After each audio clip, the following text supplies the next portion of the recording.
Hi guys, welcome back here. I want to share with you how I made this delicious okro soup. So I just finished making my banku. So I'm going to start with the okro stew preparation. So I have calabash nutmeg, ginger, garlic, onion, and some peppers which I just grinded.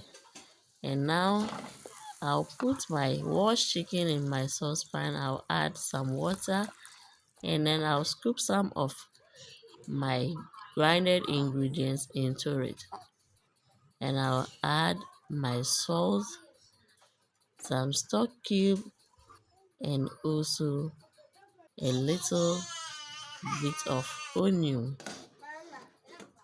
So at this point I'm just going to cover it and allow it to cook.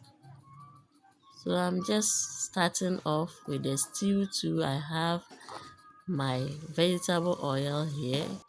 Just added some onions.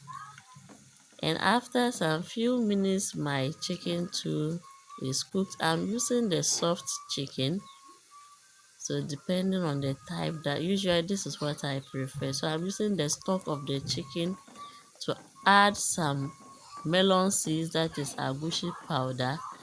Because it is still hot, it will just make it form a very smooth paste. You can also use hot water for this process. But I just want to make good use of the stock.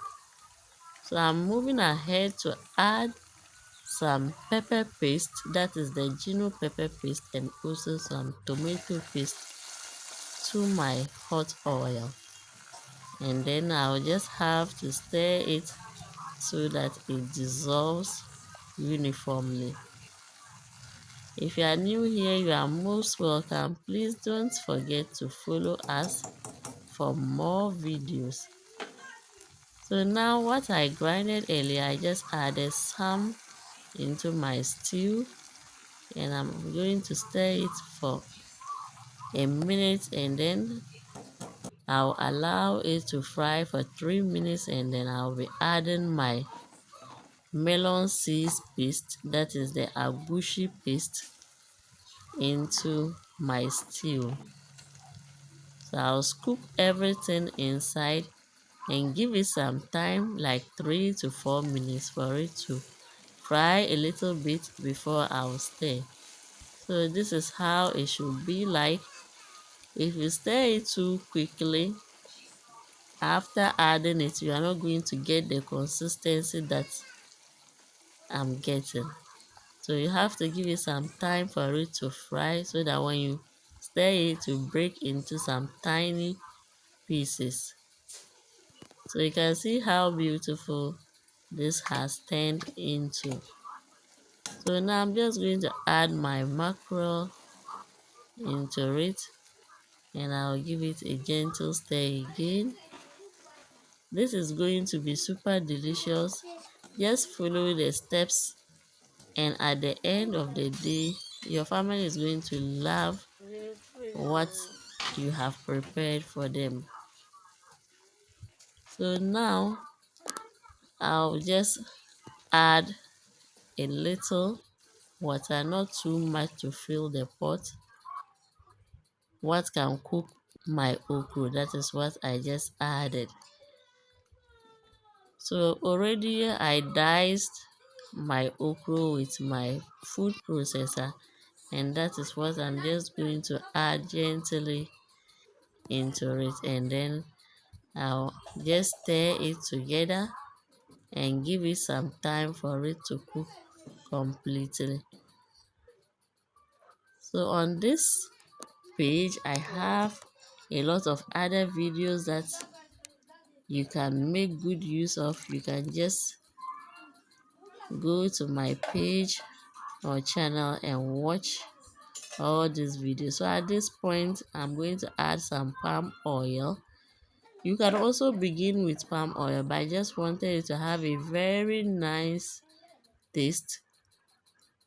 So that is why I started with the groundnut oil, and later I'm adding my palm nut oil.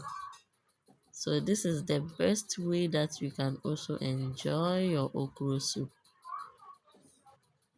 So the palm nut oil is giving it this very bright color that will even make somebody have the appetite to eat the food.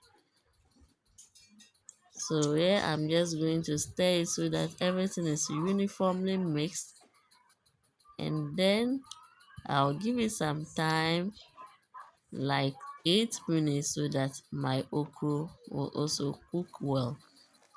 So some people may decide to cook it partially, the okra, before adding it to the stew, but I just want it this way. Depends on how you diced it. So I diced it in smaller shapes. That is what I want. So I'm just adding my chicken, and I'll give it some 5 minutes for it to boil. And now my soup is ready. It is time for me to serve my family food, and I wish you can just follow these steps and you will not regret the outcome. So you can enjoy your okra soup with banku just like the way I'm going to do. See you next time. Bye.